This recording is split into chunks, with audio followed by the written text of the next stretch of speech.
dalal koo xam ne bu ñu tuddee actualité dinañ ko tudd parce que saa su nekk ñu ngi koy gis mu ngi ciy wax waaye tamit mu ngi ciy dox kooku ñu koy wax à la personne de Malal Talla di activiste di mu nekk aussi membre mouvement Y'en a marre de la société civile grand Talla ñu ngi lay nuyu.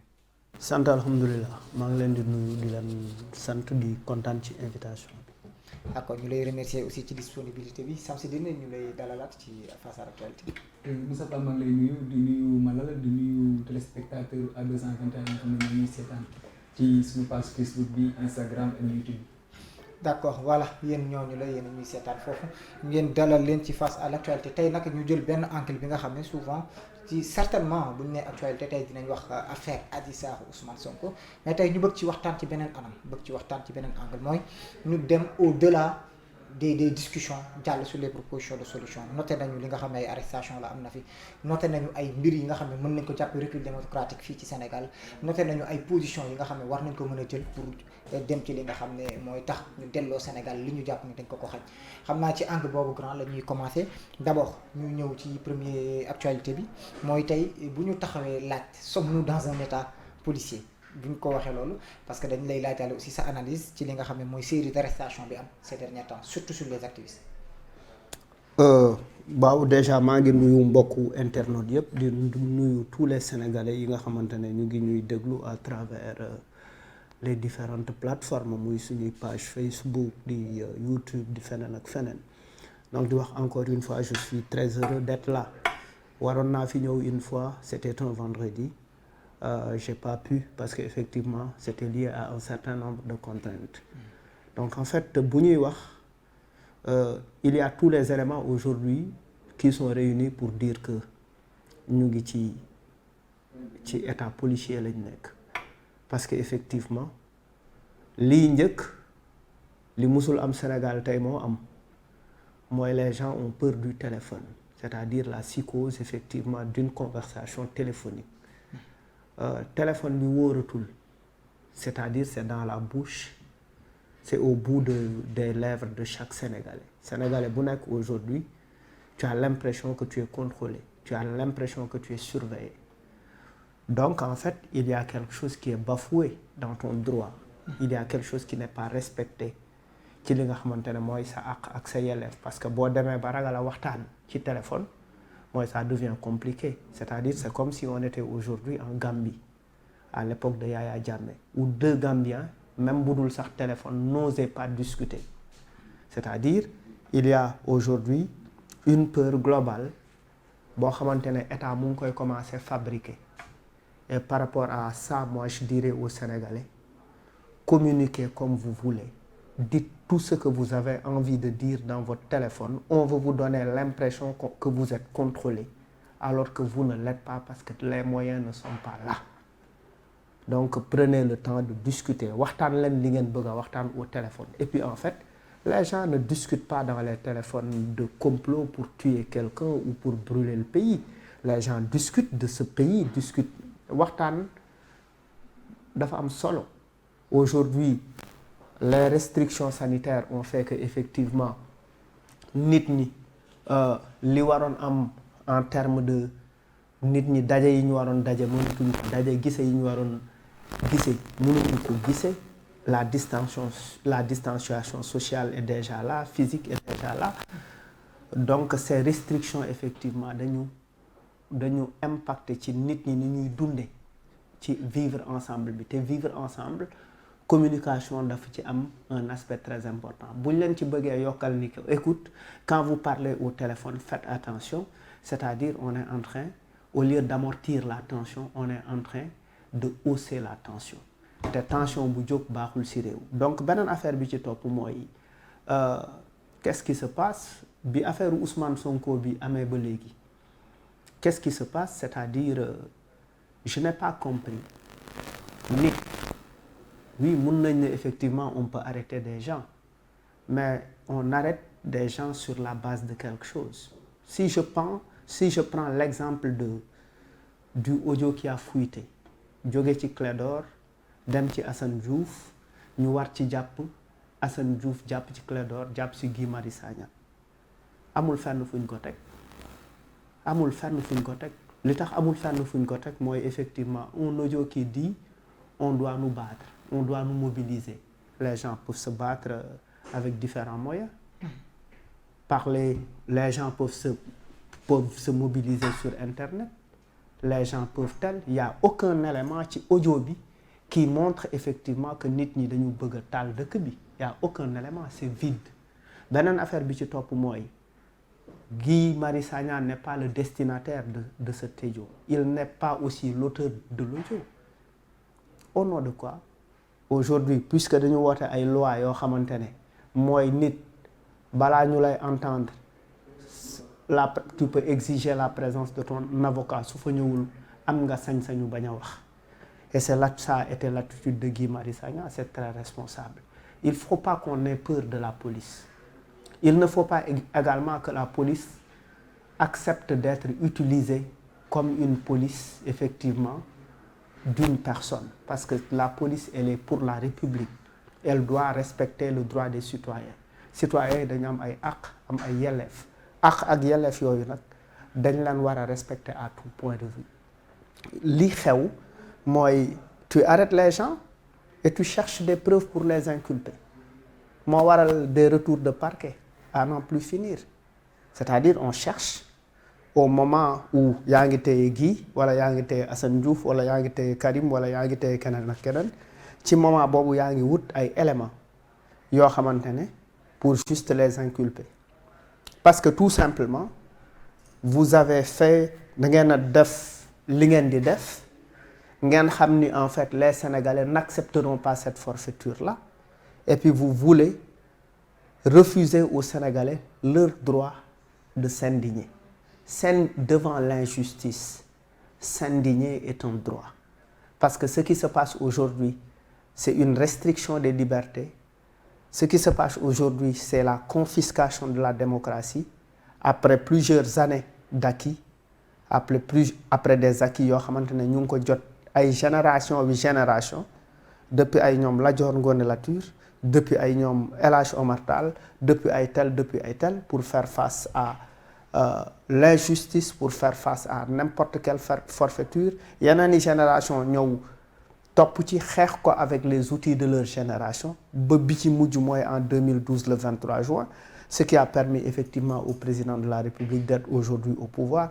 On ne peut pas accepter qu'on nous refuse effectivement ce droit de s'indigner. Donc en fait, il faut que les jeunes comprennent qu'en fait, que le temps de la jeunesse a sonné et que les jeunes doivent s'impliquer dans ce combat. Les seules solutions qui vaillent aujourd'hui, am du ay solution wéy nañu waxtaan suñu biir, du ay waxtaan suñu biir, c'est ay rapport de force là. Maintenant, il y a un message qu'il faut lancer à la police, il y a un message qu'il faut lancer à la gendarmerie. Il faut qu'ils comprennent qu'en fait qu'ils sont des Sénégalais, qu'ils sont payés avec le contribuable sénégalais. Ils ne sont pas payés par le président de la République, ils sont payés par les ressources des Sénégalais, des citoyens sénégalais. Baara ñënd bi, jaaykatu gejj bi, jaaykatu marché bi, jaaykatu yéet bi, jaaykatu fonde bi, kiy liggéey impôt et domaine, le professeur, xaalis boobu la ñuy dajale effectivement pour mun leen fay ñoom. Donc en fait, ils ne doivent pas être à la solde d'un homme, ils doivent être à la solde de la République. Parce que bu République taxawee ñëpp a war a ñàkk. Justement tey jii dégg nañu appel à l'action bi tey effectivement l'heure de la jeunesse a sonné bu ñu ko jàppee tey ci lan la ñuy woo jeunes yi en termes d'action parce que tamit dafa mel ni wax ji saafaraatul dara parce que ñu ngi doon wax ñu ngi doon dénoncer les arrestations continues bu ñu déglee ni nga ko waxee dafa mel ni amul benn fondement légal bu waral arrestation yi. kon tey lan la jeunes yi war a def. Mais li jeunes yi war a def c'est d'abord de déconstruire benn affaire bu jiitu c'est-à-dire dire que kaso du fees que en fait ouvrez grand les portes des prisons. Que de toute façon, nous sommes tous en liberté provisoire. C'est-à-dire, vous-même, actu 2 à 21, demain on viendra vous chercher. Parce que tout simplement, vous auriez diffusé une information contraignante. Alors que vous êtes une presse et la liberté d'expression est fondamentale. Et c'est cette liberté d'expression qu'on veut ôter à tout Sénégalais. Que nga nekk journaliste, que nga nekk une organisation des droits humains, que nga nekk un rappeur, que nga nekk un marabout, koo mënti nekk, on veut effectivement t'empêcher aujourd'hui de parler ou de te dire effectivement, on t'autorise à parler, mais effectivement, on te donne le nombre de mots. Dañ lay jox nombre de mots yi nga xamante ne moom nga war a wax. C'est-à-dire, aujourd'hui, lépp loo war a wax, da nga ko war a saytu, xoolaat ko. On veut étouffer effectivement la parole. Et ça, képp kuy ndaw waroo ko nangu. Lu tax waroo ko nangu? Parce que effectivement parler c'est important. Pourquoi il y a eu cette grosse révolution sanglante qui a failli en fait devenir une guerre civile en Tunisie? Parce que dans les pays arabes, presque, les gens ne parlent pas, ne s'expriment pas. Ku dul wax, koo xamante ne da nga ko tere wax, benn alternative rek la am, mooy fippu, jëfandikoo dooleem, même bu fekkee da nga koy rey. Mais ki nga xamante ne dafa xeex ba jot ci mën a wax, parce que quand même, bu ñu fàtte ni parti unique lañ jóge. Les gens se sont battus dans la clandestinité. Il y a eu des partis de gauche qui ont mené la lutte. Ba ñu jot tey ci multipartisme. Ba tey le PS nekk 40 ans au pouvoir. Nit ñi di xeex ci nekk ci benn esprit de lutte pour am ay acquis démocratiques. En 2000, cette jeunesse traitée de malsaine par Abdou Diouf s'est mobilisée. Taxaw, les étudiants, les élèves, la société civile, les partis politiques d'opposition, la presse, nit ñi mobilisé wu effectivement ne ko lii du fi amee. Et Abdou Diouf a quitté le pouvoir pour laisser la place à Abdoulaye Wade. Abdoulaye Wade yegsi, c'était quelqu'un de très aimé, de très apprécié des Sénégalais. Nit ñi bëggu ko. Mu ñëw, il fait un mandat, il en fait un autre. Mu dem, nit ñi jiiñ ko dévolution monarchique. Nit ñi ne effectivement doomam la fi bëgg a teg. La société civile, les partis politiques d'opposition, la presse, tous les Sénégalais se sont mobilisés. On ne reprochait pas à Wade li ñuy reprocher Macky tey. On reproche à Macky pire li gën li ëpp li ñu doon reprocher Abdoulaye Wade. Donc Macky nekk victime d'une injustice. Sénégalais ces mêmes Sénégalais yi taxawaloon Abdoulaye Wade contre Diouf taxawaat ne Abdoulaye Wade tu ne peux pas faire ça. Tu ne peux pas faire ça.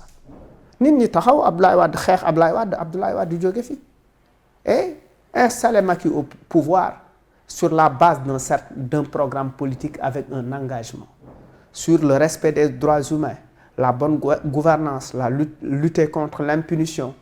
Ñu ngi fàttaliku ni sax ci la doon wax je vais rationaliser le train de vie de l'État. Ñu ngi doon rappeler wu ci la doon wax ni tel. Beaucoup de choses ont été dites et n'ont pas été respectées. Maintenant, tu peux ne pas respecter toutes les promesses bu la neexee, mais du ñu nangu que notre liberté, parce que quand même c'est un acquis. C'est un acquis. On ne peut pas seetaan loolu effectivement ñu koy ôter. Et la jeunesse a une responsabilité dans cette affaire.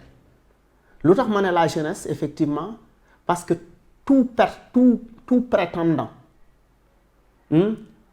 à la présidence képp koo xamante ne daf la ne dama bëgg réew mi li muy njëkk a def mooy lii mooy sama politique de jeunesse. Parce que xam na ni li jeunesse bi di représenter ci population bi dafa bëri. Ku ci nekk il prétexte effectivement de bien gérer cette jeunesse bu falo. Mais finalement cette jeunesse on doit l'écouter. Écouter la jeunesse c'est lui donner la parole. Si tu ne lui donnes pas la parole, si la jeunesse arrache la parole pour dire ce qu'elle pense, il est important d'écouter cette jeunesse-là. Mais si on n'écoute pas cette jeunesse, si on l'empêche de parler, la jeunesse sera obligée d'agir. fan la ñu toll instant Sénégal. fi ñu toll mooy le pays est très tendu est très tendu parce que en fait on ne peut pas accepter que ñu ñuy gouverner sur la base de mensonges. On nous gouverne sur la base de mensonges, sur la base effectivement du faux.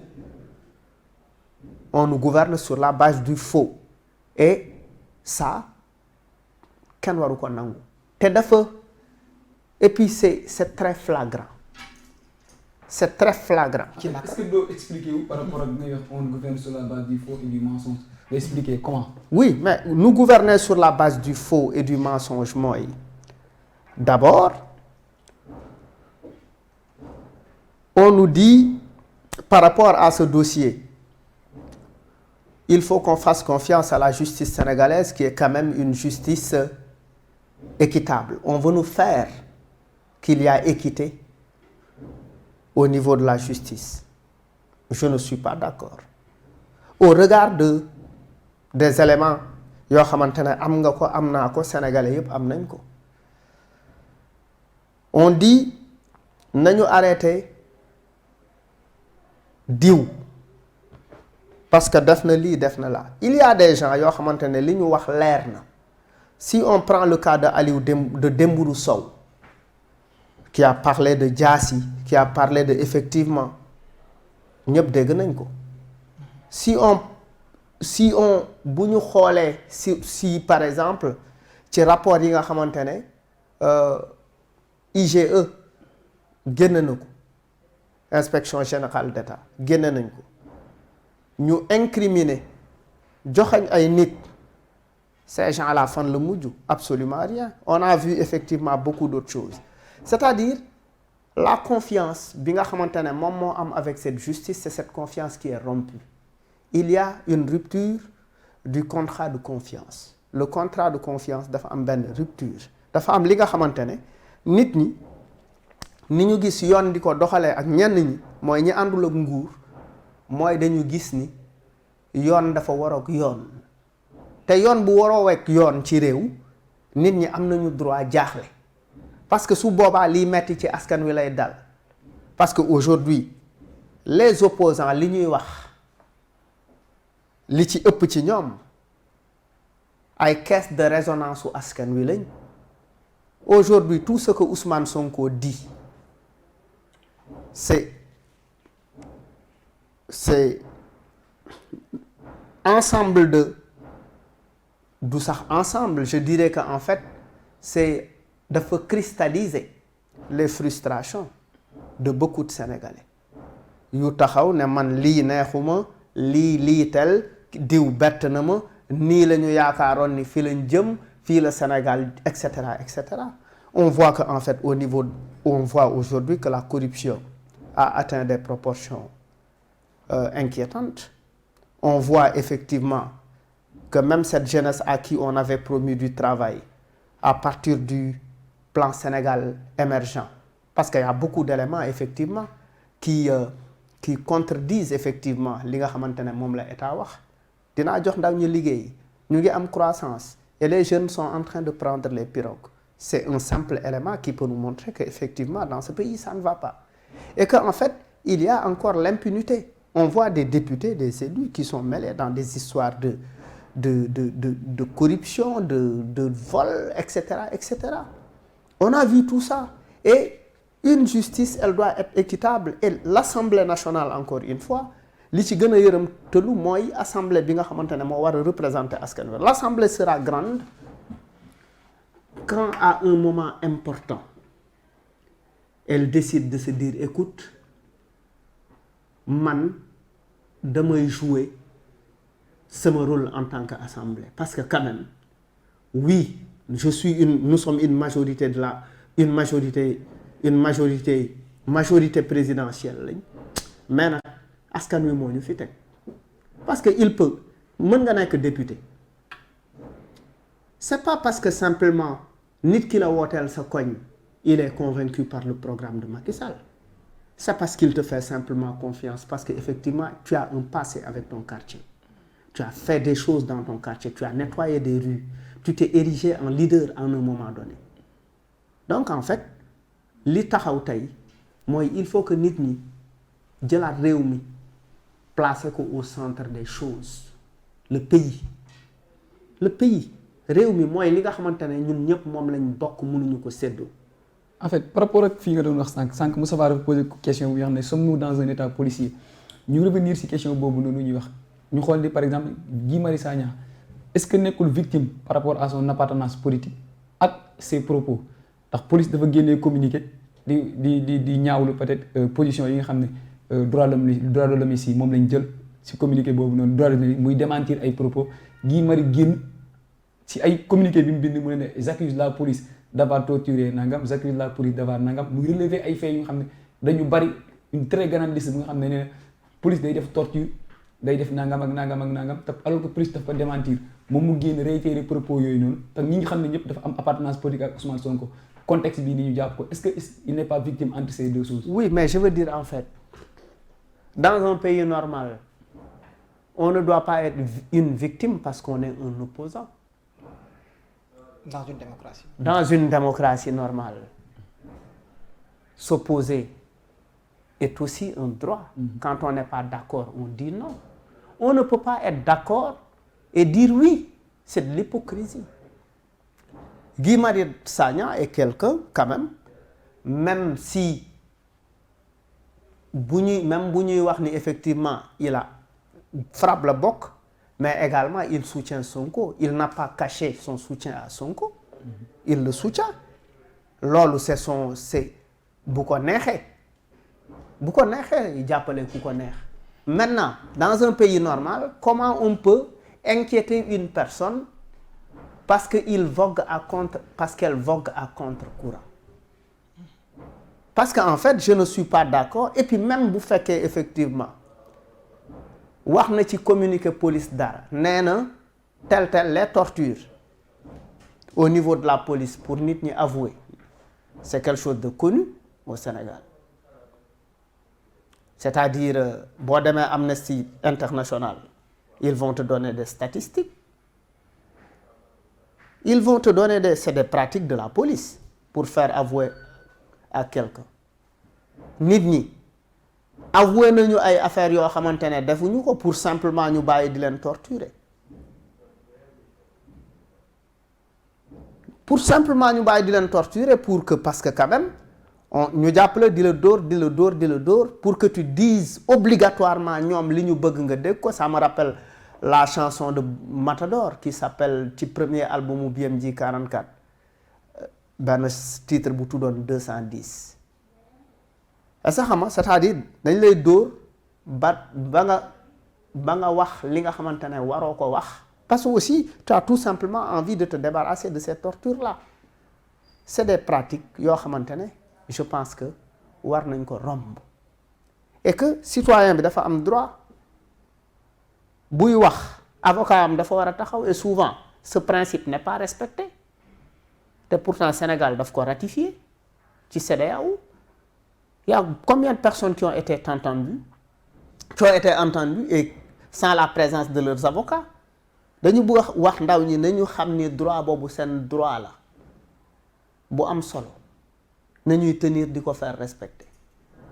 Sénégal lii taaram mooy laisser nit ñi ñu exprimer wu. Maintenant li am autour de Guy Marius Sagna am autour de ñeneen c'est pour dire yëkkati nañ le bâton le fouet.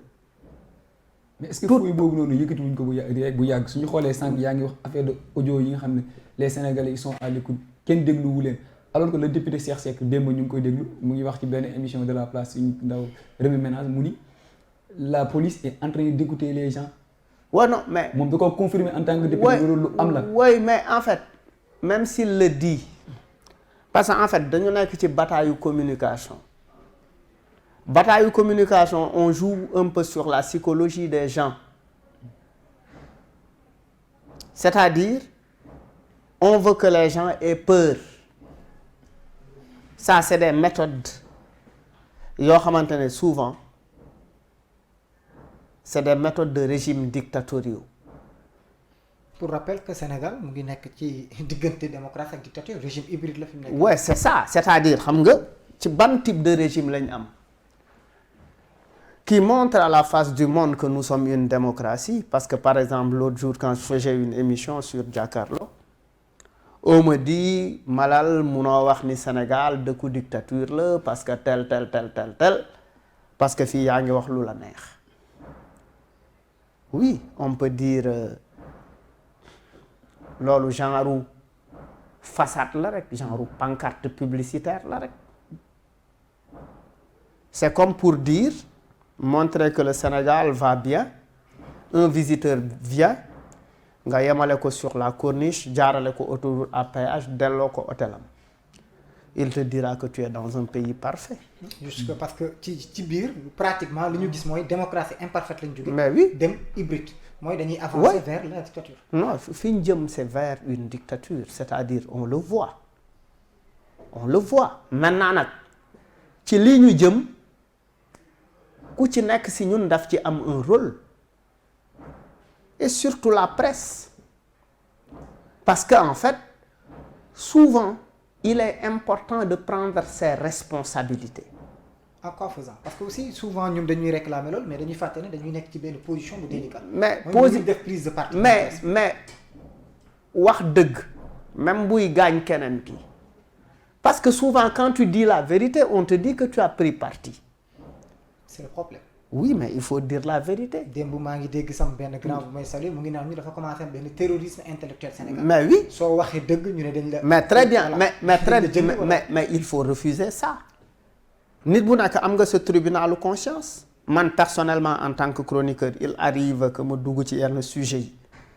Qu'au lendemain que je sois massacré sur internet parce que j'ai émis mon avis. Un avis, on ne l'aimait pas pour plaire. On aimait un avis parce que effectivement li ngay wax loolu nga gëm te li ngay wax oui nit ñi mun nañ ci commentaire après mais li ngay wax moom nga gëm et la vérité il faut la chercher. Il faut que la presse aussi également apprenne à faire des efforts de recherche, ne pas s'arrêter à des informations de premier degré. Il faut que la presse aussi, que les journalistes fassent un travail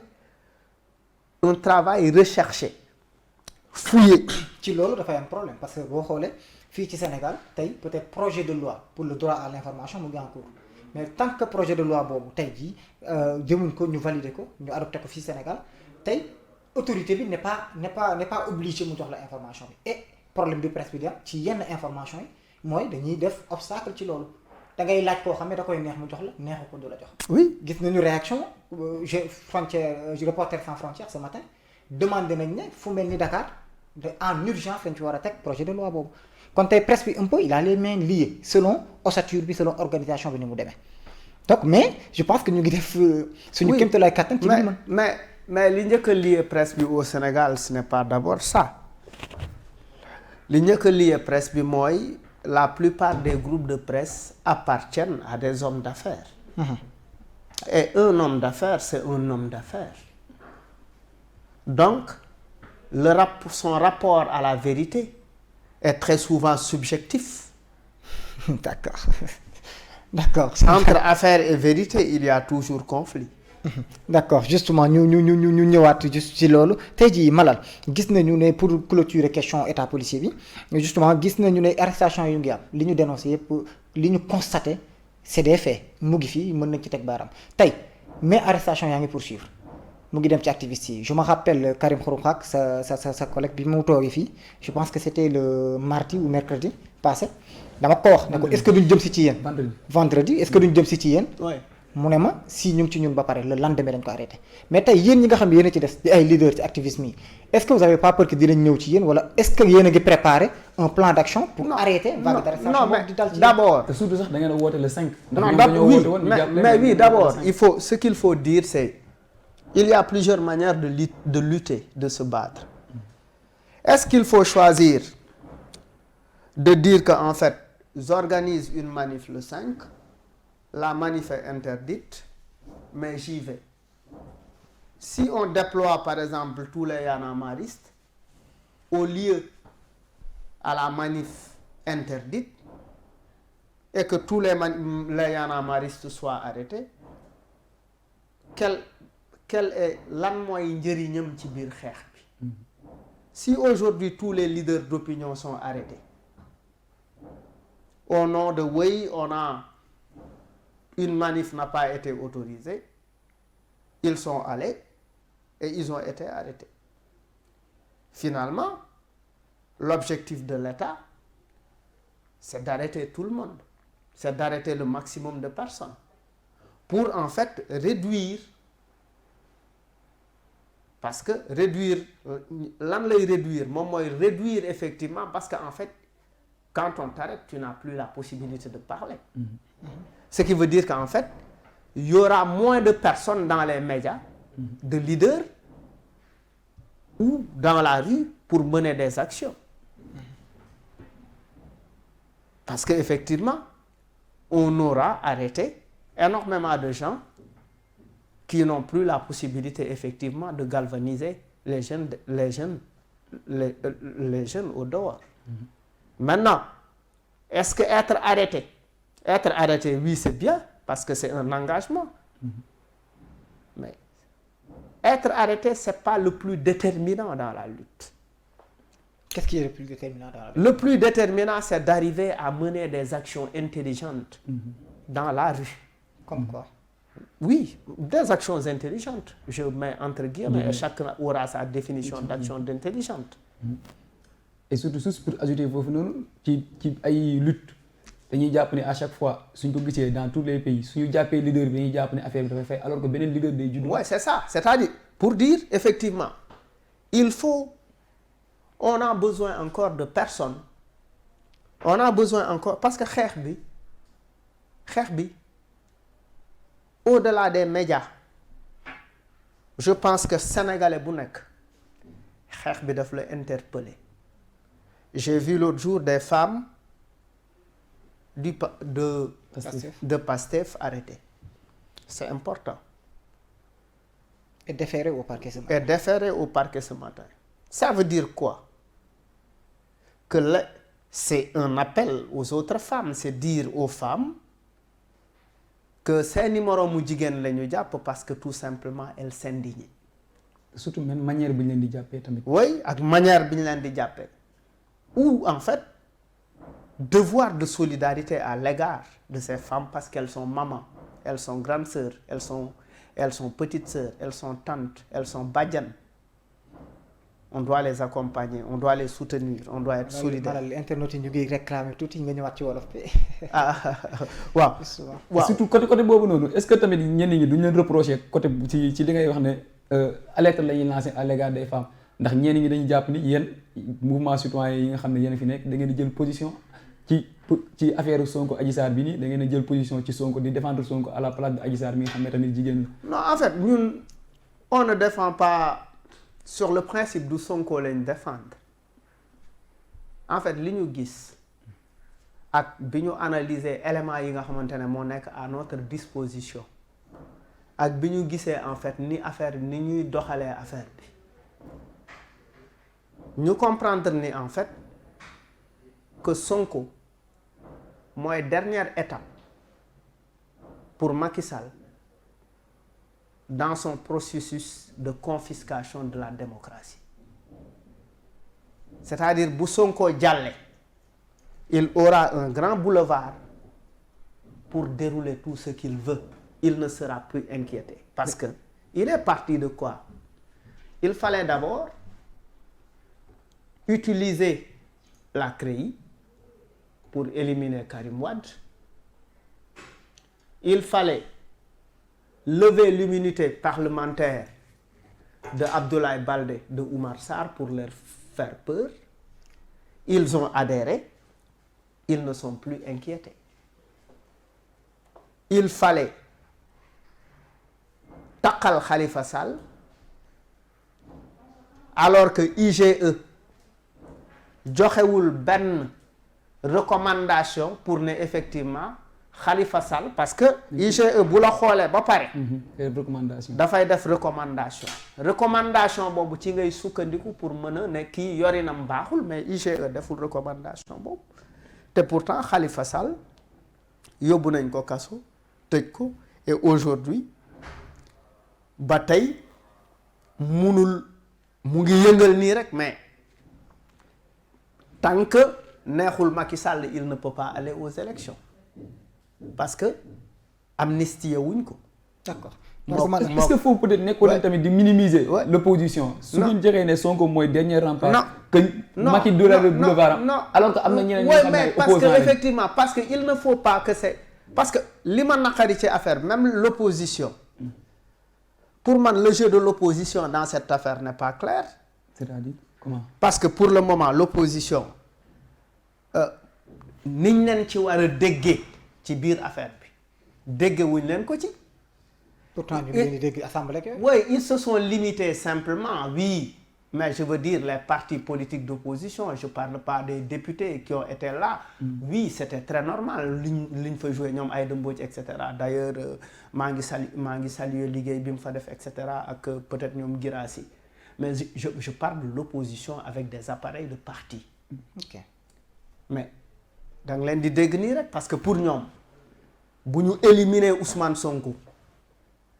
C'est un boulevard qui est ouvert pour eux, pour ñu dem parce que également oui Ousmane Sonko aussi gêne boo analyser échec ni politique bi di doxee il est aussi il est très encombrant il prend trop de place dans l'opposition ce qui peut susciter c'est très normal ce qui peut susciter une jalousie ngay numéro 10 mu bëgg a nekk numéro 10 chaque match ma taal caaxi je peux nit rek la je peux être jaloux. léegi kon est-ce que jàpp nga ne soutien yi ñu fay dem di photo ak di wax est-ce que c'est quelque chose de sincère? Oui, c'est des actes politiques. du ay soutien comme ni ñu ko mën a wax. Le véritable soutien ils doivent dire à leurs militants d'être dans les rues de s'opposer. Le véritable soutien c'est pas aller rendre visite à Ousmane Sonko rendre visite à Ousmane Sonko avec une photo et faire une petite déclaration c'est pas suffisant il faut aller au-delà. ñëw ci olof. Il faut c'est-à-dire doyul taxaw ne way gars yi génn leen gars yi non way seeti nañ Ousmane Sonko photo nañ la prochainement sax xam naa man la ñuy attaquer et cetera pour renvoyer un certain nombre de choses à sa propre personne c'est pas ça le véritable truc c'est de donner un mot d'ordre à ses militants. parce que tamit am na lu ñuy woowee récupération politique. oui yu mel ni su waa ji. suñ ko jàppee après. oui c'est ça naan demoon naa fa donc sympathie lay am. oui mais demoon naa fa bi rek doyul. il faut poser des actes. mooy stratégie Idrissa Seck bi mu defoon ak Khalifa Sall. oui. élection législative yi mu soutenir ko alors que xam na ne waa ji mu ngi prison. oui c'est ça. présidentielle bi waa ji da koy soutenir. mais c'est ça après qu'est-ce qui s'est passé et puis pour continuer sama développement après ñoom Omar Sarr ñoom Khalifa Sall et cetera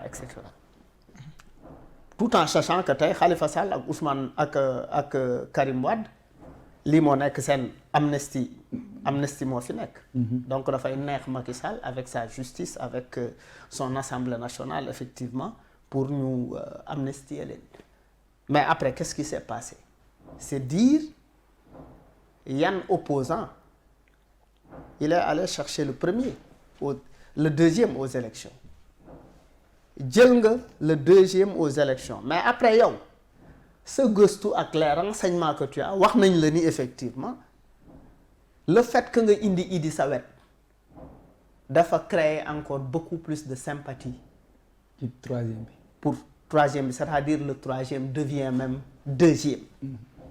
et naturellement am statut chef de l'opposition. ba pare am statut chef de l'opposition ba pare nekkul simplement un opposant qui dit que je suis opposant c'est un opposant qui régulièrement s'oppose parce que un opposant c'est pas quelqu'un qui n'est pas d'accord avec l'État le pouvoir en place un opposant c'est quelqu'un qui s'oppose donne des arguments aussi. Qui donne des arguments, qui fait des déclarations, qui régulièrement sort et dit que effectivement nii ak nii la situation bi dem loolu kese la c'est aussi simple que ça donc bu ñu kenn sonal c'est-à-dire aujourd'hui que ça soit après bu la société civile doit comprendre que effectivement on est en train, surtout cette société civile traditionnelle, classique, magnifique en production de discours, de textes, etc., il nous faut,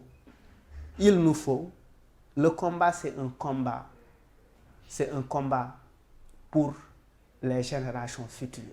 D'accord, Parce justement qu'on ne doit pas dañu dugg suñu deuxième sujet bi moo tax xam naa ne waa RETI donc amuñ temps annoncé ko tellement ci logique bi lañ topp moo tax xam naa ne changé gul foofu ci bannière bi justement foofu mooy deuxième point bi tey stratégie parce que dugg nañ ci développé ci mais bëgguma la woon dagg tey ñu toll ci société civile mu nekk question suñu conducteur lan moo war a mën a nekk taxawaay bi est-ce que wax bi rek doyati na ouais mais loolu lañ lay wax c'est-à-dire xam nga dafa am benn jamono ñu ne Y'en a marre yéen rek yemu leen seen place est-ce que sax société civile ngeen parce que vous prenez parti ñun dañu bokk ci société civile boo xamante ne face à l'injustice on prend parti et on l'assume jusqu'au bout. C'est ce qui est la société civile. tey ni ñuy jëlalee parti Sonko pour que effectivement ni ñuy jëlee parti sur l'affaire Sonko pas pour Sonko. Parce que pour nous l'affaire Sonko est simplement un prétexte buy inscrire ci effectivement nasaxal démocratie boobu ñu bëgg a nasaxal te mu nekk effectivement ndono ci ay génération sa maam xeex ci sama baay xeex ci sama nijaay xeex ci ba ma jot ci ba mën a wax tey fii parce que boo delloo en 1981 amul woon ay rajo fii tey ñu am ñaata rajo am ñaata télé am ñaata nangam nit ñi war a wax seen xalaat bu ñu amee lu la naqari génn ci bit manifester ko donc ñun dañu jàpp ni bi Ablaye Wade di xeex Macky Sall bi Ablaye Wade forcé ne troisième mandat daf koy def troisième candidature daf koy def ñun dañu taxaw ne ignorer royalement le bulletin de Wade. C'est pour les mêmes raisons aujourd'hui qu'on est là pour dire aux Sénégalais bañ leen dites non indignez-vous et on ne fait pas partie de ceux qui demandent aux gens de s'indigner sans pour autant être sur le terrain sans pour autant s'indigner avec eux sur le terrain waaw. D'accord Malal donc ñu ñëw ci en terme parce que man damay bëgg bu ñu la gisee de en fait souvent dañu lay suivre man bi ñu ma ne yow laa invité dama ne voilà j'aime bien di débat ku mel ni parce que on sent la proposition et surtout ci côté solution mais tey jii je pense que ci côté action parce que tamit bu ñu fàtte benn affaire il faut que saa su nekk bu ñuy wax ci côté faire face bi ci côté réaction bi ñu sóoraale ne tey arrestation yaa ngi fi et comprendre tuñ ni muy demee déggatuñ motif yu jàpp yi dégg nañ jàpp dégg nañ mandat de dépôt après xamaatuñ ci information. Donc face à ça ku ne mën nañ ko jàpp. muy yow muy man ku nekk mën na def. Donc dans ce cas tey jii lan mooy plan d'action comme ni nga ko waxee bu intelligent bi nga xam ne tey mën nañ ne ñun ñi war nañu taxawee. mais surtout société civile. mais xam nga un plan d'action dans une situation comme ça c'est pas dans un média que tu le dévoiles. Je suis désolé un plan d'action c'est pas dans un média qu'on le dévoile. Oui, Clédor m'avait dit la même chose. Oui, c'est pas, on ne dit pas dans un média, c'est pas un concert que tu vas organiser à Bercy. Tu ne diras pas d'abord je vais commencer par faire des spots publicitaires. Après les spots publicitaires, je fais les affiches. Après les affiches, je fais du porte-à-porte. Mais bu ngeen ko waxul bañ teg leen loxo yéen ñi ko xam yéen kese tamit day naxasaay ndax Clédor jotul def plan d'action parce que jàpp na. Mais en fait dag may teg loxo pour sosal Clédor dañu sukkandiku ci vocal vocalu WhatsApp. mais yéen mën nañ sukkandiku seen conférence de presse bi ngeen def peut-être su dee am na lu ñu fa. oui non suñu conférence de presse on a dit qu'on organise une manifestation. Organiser une manifestation c'est pas interdit. D'accord tey bu ñu ko teree manifestation si biir conférence de presse bi am na ay propos yu fa génn peut-être est-ce que gars yi bu ñu xoolee. mais on a état comme ni nga wax ne état policier lañ nekk. ci biir foofu. oui mais on a non ci biir conférence de presse bi lépp ci déclaration bi la nekk y a rien d'anormal dans la déclaration. D'accord léegi tey ñu jëm ci kii boobu ngeen di waajal le 5 bi tey activité le 5 bi gis nañ ne Pastef Dakar ak ci nga xam ne waa FRAPP war nañ leen rejoindre. waaw tey bu demee ni mu demee woon mooy ñu terewaat est-ce que da ngeen di dem. malgré mais l'interdiction. loolu c'est tout à fait clair on l'a dit on a dit que par A ou B nous allons manifester. buñ ko tere buñ ko autorisé. ah. d'accord et j'espère juste que. fu ngeen toll ci démarche yi ndax da ngeen waxoon ne di ngeen rencontrer opposition bi société civile bi ak ceeb citoyen bu nga xam ne peut-être tout ça on est ñu ngi ci liggéey boobu. depuis loolu depuis boobu ñu ngi ci liggéey boobu. est-ce que yaakaar ngeen ni sénégalais dinañ wuyu ak psychose bi am ak jamono ji ñu toll ndax nit ñi si mbedd yi sax si kër yi da ngay dugg sax di waxtaan ñi naa laan waxal ndànk bu la déggee nangam sangam si mbedd bi nit ñi ñemeetuñu sax discuter si benn affaire bu nga xam ne privé la mais loolu rek c'est révélateur de quelque chose c'est révélateur de la tension parce que peur bu ne ñëw ci olof ma lan. loo gis nit saa yu ragalee rek saa yu nit di boo gisee nit buy moytu nit boo gis muy moytu rek dafa am lu mu ragal. gars yi kaso bi lañuy ragal. mais pas forcément ça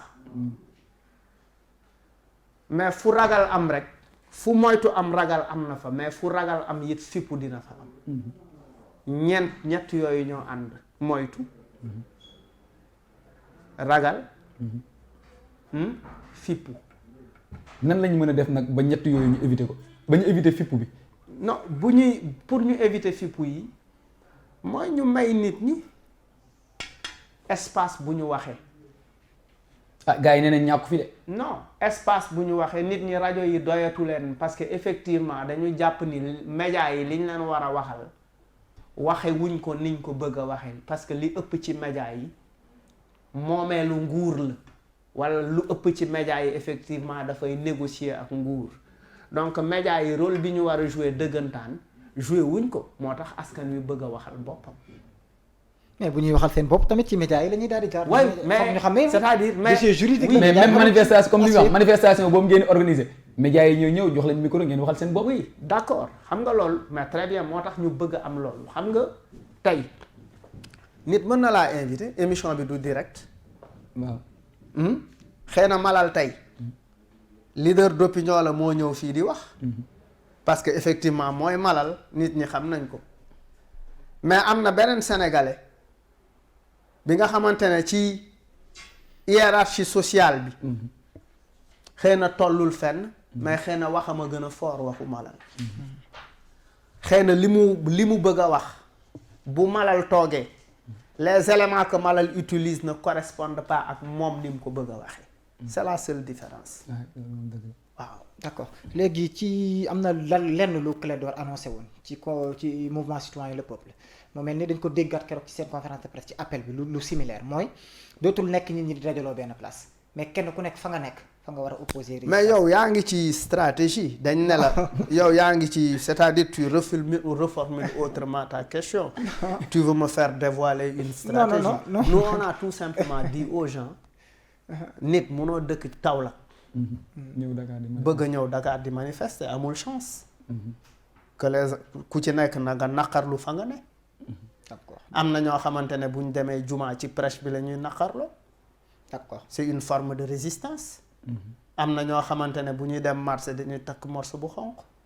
am na ñoo xamante ne effectivement bu 10 heures jotee xëy na le 5 bu 10 heures jotee bu ñu taxawee dañuy dajale seeni oto ci benn rond-point mbii bandoo am na jigéen ñoo xamante ne xëy na dañuy yor seeni cassolor taxaw tàccu am na ñoo xamante ne xëy na yeneeni forme lañ yor am na ñoo xam ne xëy na dañ naan man damay grève de la faim am na élèves yoo xamante ne dinañ ne le 5 jours bu doy waar la est-ce que école yi dinañ jàngi parce que le 5 jours bu doy waar la. jour bu doy waar lay doon. jour bu doy waar lay doon. comme par exemple ni nga ko waxee sànq ni morceau am na ñu xam ne morceau bu xonk la ñuy takk morceau bu xonk boobu noonu peut-être juróom na fi coow ci 31 décembre avec le président bi mu ko waxee ne morceau yooyu noonu moom gisul morceau daa gis ne peut-être yëre yi nit ñi seen yëre lañ. waaw ak kii. loolu xam nga. donc ren mu fàttali waxaat leen ne leen bu. société civile bi bëggee nguur da koy wuti ndax moom da ko wuti ji woon te du ragal. oui mais xam nga loolu ku koy wax yëpp loolu yëpp c'est révélateur effectivement d'un certain autoritarisme maanaam man maa fi ne maa leen yilif maa leen moom lu ma wax mooy am ragaluma leen foo c'est-à-dire qui se justifie s'accuse ragaluma leen mooy ragal naa leen d'accord ragaluma leen mooy ragal naa leen en réalité parce que booy xool ci subconscient wu nit ngay def analyse psychanalytique bi ragaluma leen mooy ragal naa leen xiifuma mooy xiif na est-ce que comprendre nga li ma la bëgg a wax et que même ci même propos yooyu ay seen espèce u grève yi seen morceau yu xonq yi yëngaluma et cetera ay vaccin yi boo leen ko ñàkkoowul dinaa ko maye ay man maay xawma lan am na benn buur bu mu compareel boppam Jimbooy wooy man benn ko tuddee Jimbooy am na benn buur bu mu wax ne moom bu waxee benn yoon balaa muy waxaat déwén un président élu Birima oui un président élu n'est pas un roi c'est vrai léegi Malal ma ñëwaat juste pour ñu clôturer xam naa di nga jàpp ne nekkuma ci plan d'action bi de je veux juste benn logique laa suivre est-ce que tey kon Y'en a marre nekk na ci logique gu cellule régionale de résistance yi nga xam ne moom la le peuple commencé. mais Y'en a marre depuis 2000 depuis sa création dafa am ay représentation un peu partout c'est ce qu'on appelle les esprits Y'en a marre locaux. est-ce que tey mot d'ordre bi cellule régionale yi ko jot. mais oui on a demandé à chaque on a demandé effectivement à chaque esprit Y'en a marre de définir sa stratégie au niveau local. justement question boobu Samsidine point boobu soo ci amul question dañuy dem ci troisième et dernier point bi. waaw pour boobu noonu mooy stratégie bi muy wax dañuy xool ne d'habitude ñi jóge banlieue dañ daan ñëw ànd ak yéen ñëw ville manifester comme yow mi nga xam ne banlieue nga dëkk est-ce que da ngay des banlieue wala da ngay ñëw ville rejoindre gars yi. oui man mënuma wax fan lay nekk. bañ gars yi c'est vrai que mën nañ la ko Malal te ñun soxlawaat nañ la fii. ok donc ñu dem ci troisième point bi. mu nekk justement démocratie et droits humains ñu def ci rôle et responsabilité des cultures urbaines justement ñu xam ne ci côté boobu nga féete même Y'en a marre bu ñu xoolee ñi ko ñàkk ci côté foofu lañ génnee te Sénégal man am na sama benn xarit Souleymane bu ma doon waxtaanal boo xam ne yow yaa tax sax mu def déplacement bi mu ngi ci biti daf ma mus a wax ay jànkat yoo xam ne dañ ko def ci culture urbaine Sénégal ñu ciy waxtaan mu ne Sénégal dañ ko ràññee ci dëkk yi nga xam ne culture urbaine dafa participer ci processus de démocratisation bi. tey jii lan nga ñu mën a wax ci rôle et responsabilité des cultures urbaines tey ci xeexu démocratie Sénégal. en 2013 dafa am benn conférence bu mag buñ ma invité woon à NYU University New York University man ak ñoom Tchad thématique bi mu ngi nekkoon music and social change la musique et les transformations sociales. L'année suivante ñu invité ma Pomona College à Los Angeles pour animer une conférence sur le hip-hop, le rôle du hip-hop dans le processus des transformations sociales. Même dynamique boobu amaat à Sciences Po Paris ñu woowaat ñu pour loolu. Le hip-hop au Sénégal mën nañ ne ñu ràññee nañ ko trop depuis plus de 30 ans son impact am na impact social ak impact politique mais loolu c'est de plus en plus c'est de moins en moins loolu ni mu meloon melatu ko parce que aujourd'hui ce qui était au cœur de nos préoccupations sunu génération en tant que rappeur c'est pas la préoccupation de la génération d'aujourd'hui. La génération parce que hip-hop bi dafa am ay mutation aujourd'hui parce que bu njëkk on passait de groupe de cartel de collectif aujourd'hui ci ay individualité tu entends Ngaaka Blindé Is 814 de Dip Doundou Guiss Samba Peuzzi bu njëkk da nga doon déglu Bataillon Blindé c'est un collectif 5e underground Sen Kumpa Kër gi le groupe BMG le groupe maintenant laisse place aux individus c'est-à-dire aux solo c'est-à-dire bu njëkk groupe la ñu woon mais léegi ay benn ñooy rap léegi li ci ëpp li dominé ci texte yi c'est le clash li dominé ci texte yi c'est aussi l'exaltation de soi wax ni man maa fi gën a rafet maa fi ëpp xaalis et puis également yokk ci ay woyu mbëggeel li ñuy wax même bu ñuy wax ci réew mi ñoom bokkuñu ak ñun des éléments de langage. ñoom ils mettent l'accent sur beaucoup plus la dimension économique. Le nombre de vues pour am ci ay retombées YouTube pour am monétisation bi et cetera et cetera ñun on était beaucoup plus préoccupés à ce que jox affaire bi benn aspect social mu nekk un outil boo xamante ne dafay jëriñ askan wi. ñoom xëy na jëriñ askan wi ci beneen aspect lañ ko gisee. mais c'est pour dire que aujourd'hui li hip hop bi doonoon doonatu ko sur le plan politique et sur le plan social. parce que génération bu nekk nag mooy définir lan la hip hop am war a doon.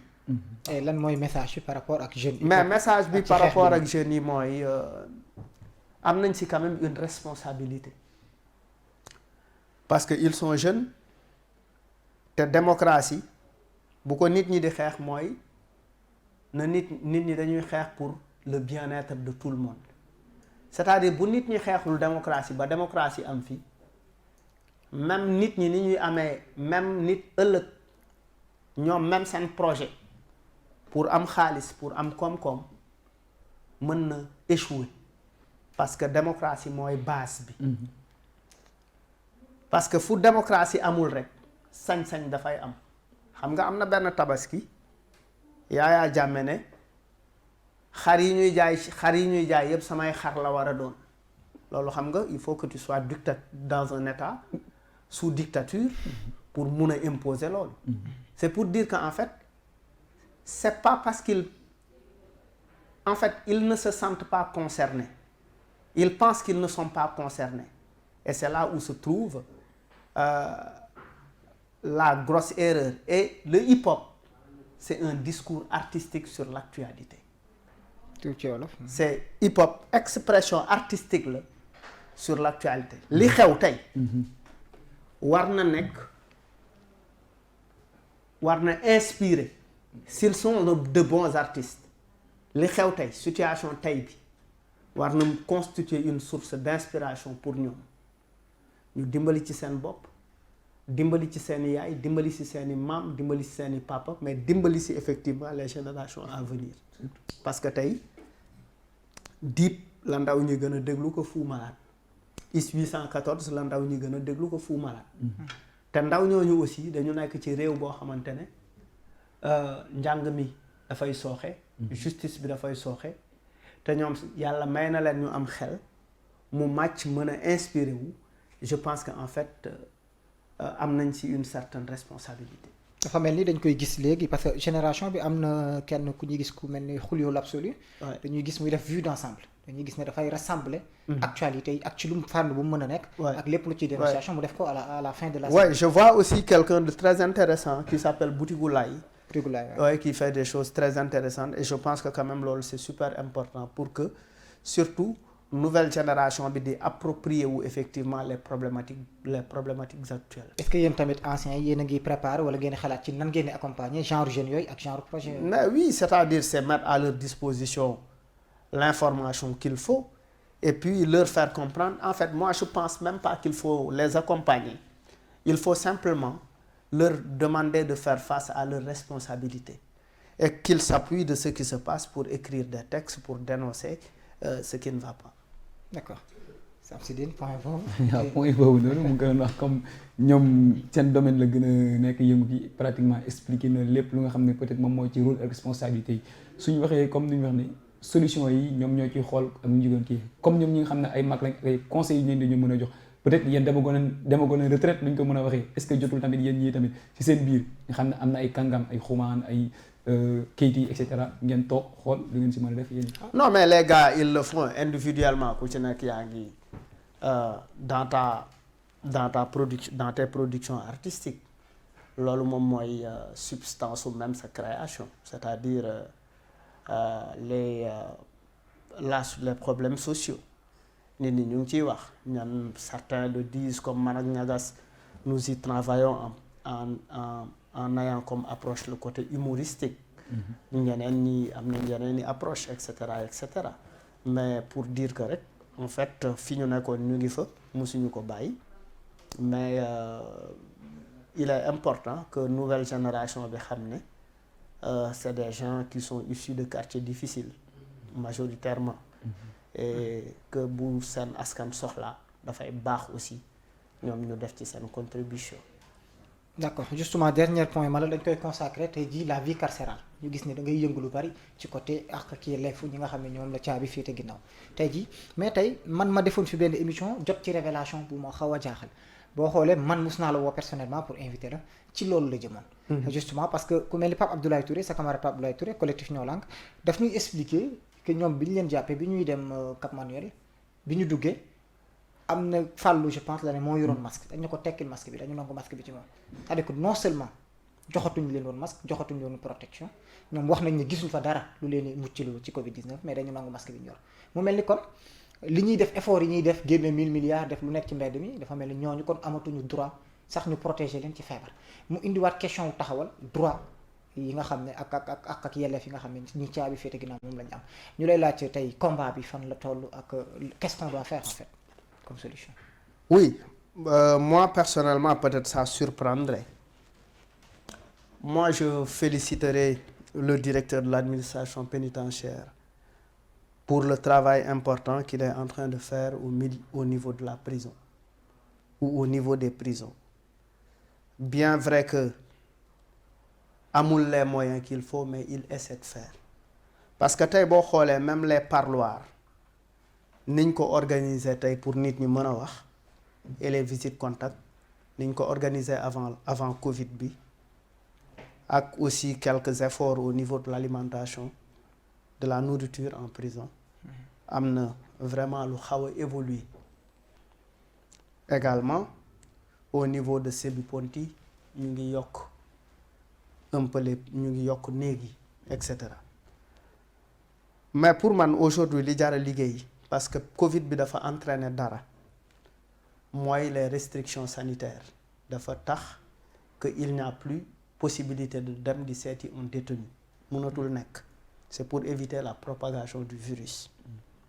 C'est pourquoi ñun on est en train de travailler sur un programme bu tudd fàtte wuñ leen ci programme bu gën a mag bu tudd fësal baatu kaso yi donc programme fàtte wuñ leen c'est pour maintenir la communication entre le milieu carcéral et le monde extérieur parce que bu njëkk amoon nga possibilité seeti nit ki le mardi et le vendredi boo ko seetee mun ngeen waxtaan mun na wàcce stressam et cetera amoon nga possibilité également yóbbu fa añ walla nga yóbbu fa reer yooyu lañ doon woowee en ville plat yooyu dafa doon dolleeku plat yi jóge ci biti la ñuy woowee en ville dafay dolleeku ci plat yi nga xamante ne moom la ñuy togg ci biir prison bi en ville yooyu nag dafa doon dimbali sax ñi nga xamante ne seeni waajur dañu dëkk fu sori mënuñu leen indil añ pour avoir fait la prison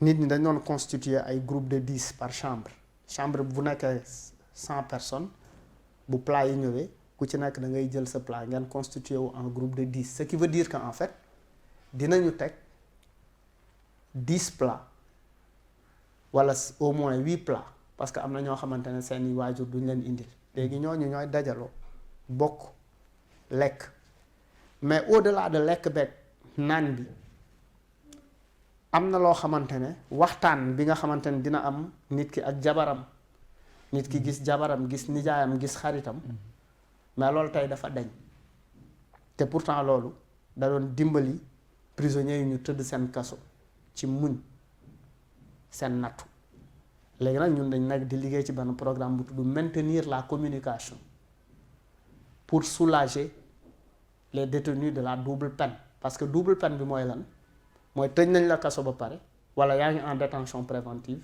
leneen li ci topp mooy effectivement leneen li ci topp mooy peine bi nga xamante ne crise bi dolli na la ko mooy amatoo possibilité gisee ak say xarit wax ak ñoom et cetera et cetera pour nous il faut concevoir des supports de communication avec des lutteurs d'opinion pour envoyer à ces détenus des messages de soulagement jàllale ko ci télé yi nga xamante ne moom la ñuy seetaan muy TFM di RTS di yeneen télé yi pour ñu mën a soulager wu pour mu gën leen mën a accompagner. est-ce que yéen a ngi ciy liggéey ak état loolu gouvernement. waaw parce que loolu tu ne peux pas intervenir en prison sans pour autant am autorisation état. D'ailleurs souvent quand dans certaines de mes discussions il est arrivé que certains me disent Malal da ngay liggéey ak état liggéey ak état dama jàpp ni l'état n'est pas le parti. C'est une institution. Et l'état c'est nous aussi. Et l'état c'est nous aussi. Donc liggéey ak état lu war la. C'est dans un pays anormal où on peut reprocher à un citoyen d'avoir travaillé avec l'état ou de le traiter de corrompu quand il travaille avec l'état. Parce que l'état c'est l'institution. est-ce que nekkul contrepartie bi moo tax est-ce que du am contrepartie moo tax gars yi. waaw mais c'est tout à fait normal. Par exemple la contrepartie c'est du gagnant-gagnant. Pour intervenir en prison il te faut une autorisation. Pour intervenir en prison au-delà des moyens yi ngay wuti feneen am na moyens yi nga xamante ne effectivement c'est destiné à ce type de programme. te boo ko jëlul effectivement ça va aller ailleurs. Donc pour man dama jàpp ni loolu. D'accord léegi dafa am beneen question Malal bu ñu doon évoqué comme ñun nag suñu xam-xam wàllu moccul trop ci wàllu droit ak yooyu dafa amoon xalaat boo xam ne dañ ko xalaatoon ci côté prison yi parce que tey constat bi mooy politique bi nga xam ne yaa ngi koy def di ci rayante di ci ànd ak ay nit mosuñu gis élection présidentielle man bokk sama connaissance ci programme ma gis ci kenn sóoraale ci benn politique bu jëm ci vie carcérale or comme ni ñu ko sama xarit bi di waxee ñoom ñoo ñu gën a xam di nekk ci prison yi parce que ñoo ko tabax ñoo koy contrôler te ñoo fay dugal ay nit donc xam nañ li fa nekk bu dee nag ñoom ña fa nekk doxuñ ci te képp kuy aspirer aussi yor nguur bi du ñu gis sa programme lenn loo mën a proposer pour soulager ko dañ ne woon comme politicien te ñooy faral di def carte la ñuy topp est-ce que tey prisonnier bi nga xam ne dafa nekk kaso te perte droit civique et moral mooy am na droit voter ba tey su génnoon est-ce que maruñ leen mën a jox sañ-sañ ñuy voter bu ñu nekkee peut-être benn poids électoral dina mën a pousser képp kuy candidat wala képp ku aspiré mais bëri na ñuy génn prison te perte ñu seen droit civique il vote moi j'ai vu ça. Donc en fait moi je pense que loolu déjà c'est lu am la bëri na ay prisonniers yoo xamante ne génn nañu perte ñu seen droit civique ils continuent à voter. Moi je pense qu'en fait il faut comme tu le dis il faut il y a de très bonnes lois yoo xamante ne mu ngi jëm contre les longues détentions préventives mu ngi jëm ci effectivement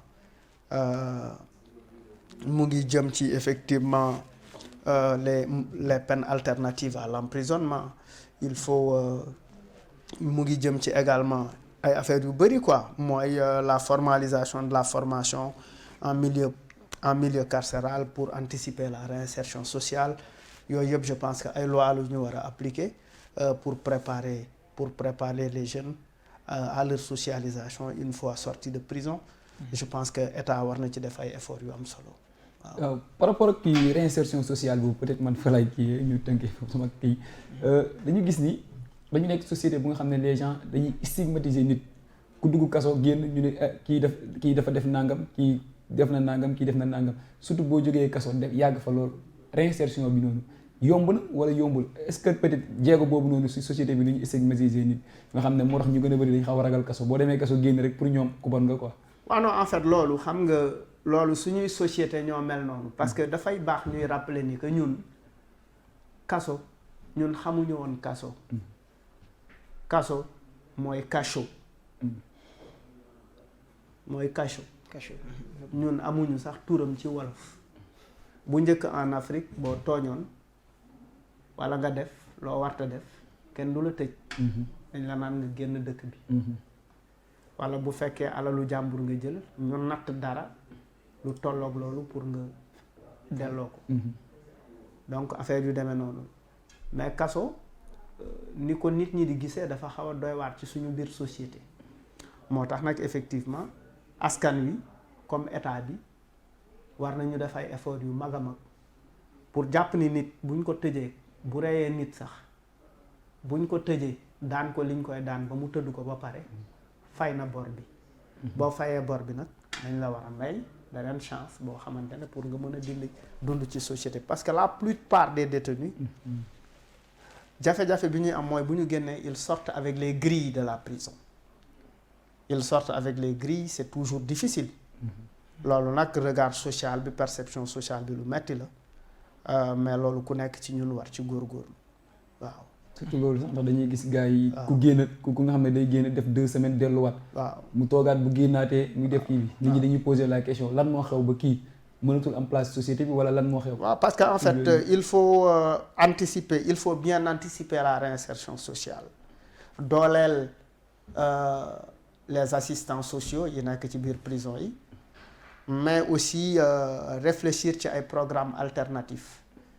Réfléchir ci ay même zone tampon yi nga xamante ne bu nit ki génne mu nekk ay espace d'accueil yoo xamante ne nit ki dina fa mën a une fois sorti de prison nit ki dina fa mën di jaabante de temps en temps comme centre bu mel ni Guédiawaye hip hop dimbale na ay ndaw ñu bëri ñu préparer seen réinsertion sociale parce que nous on a connu des gens qui ont fait 15 ans de prison 20 ans de prison 12 ans et cetera mais am na ñu ci yàlla dimbali mais am na également aussi ñi nga xamante ne qui sont un peu fragiles et qui retournent assez facilement en prison ay récidives yu bëri loolu aussi y a un travail à mener.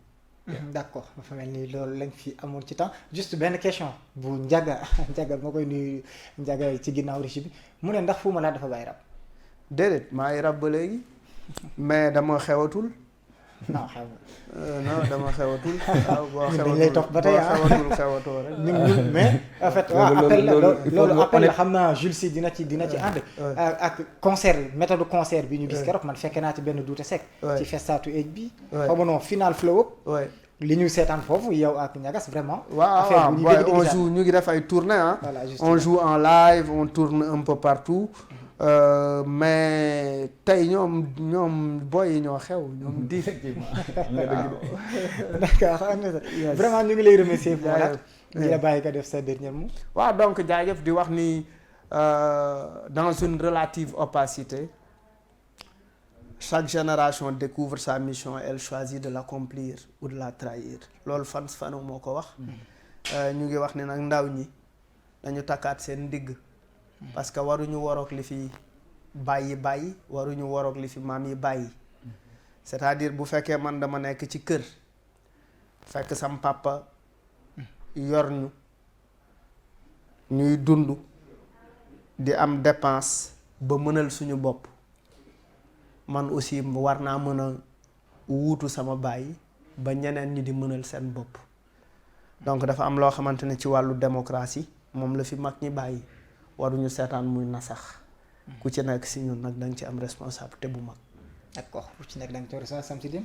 waaw di ko remercier waat ci teewaay bi mu teew fii tamit di wax ni ouverture d'esprit bi mu am ak ni nga xam ne noonu lay waxee li mu gëm lay wax ndax sànq mi ngi koy posé question naan kan ndax da nga bàyyi rab wala kii mu ne la xewatuma. ndax loolu franchise ak honnêteté ak ouverture d'esprit moo koy wane ndax nit ki soo xewul da ngay xam ne xewoo soo xewee da ngay kii donte que mu ngi def li muy def te bàyyiwul. donc mbégte la woon ak contentement rek dem dalal ko fii. d'accord ñun aussi amoon nañu contentement vraiment moi personnellement j'étais très ravi. et beaucoup de plaisir la amoon. ci sekkat yow plateau. mais comme li ñu gis fii la rek ouverture d'esprit bi yàgg la suivre donc xam nañu ne c'est un débat tey moo tax ñu génn ci côté proposition de solution soo dajee nit koo xam ne soxorul ci xam-xamam mais aussi dafay wax librement ak sincérité souvent évoqué ko moom yenn yi dafay dolli lu bari ñuy am yaakaar ne rek justement liñ ci wax dina amal njariñ askan wi li ciy dëng-dëng tamit ay nit lañ ñu koy jéggalu di remercier aussi internautes yi ñi nga xam ne ñooy seetaan A221 TV di leen remercier partie technique bi ñoom Ndiaga Julli aussi ak Moustapha Diong Mintu et ñëpp ñi nga xam ne ñoo ci jàpp derrière ba ñu réaliser émission bi di leen jox rendez-vous ci beneen édition Face à l'actualité.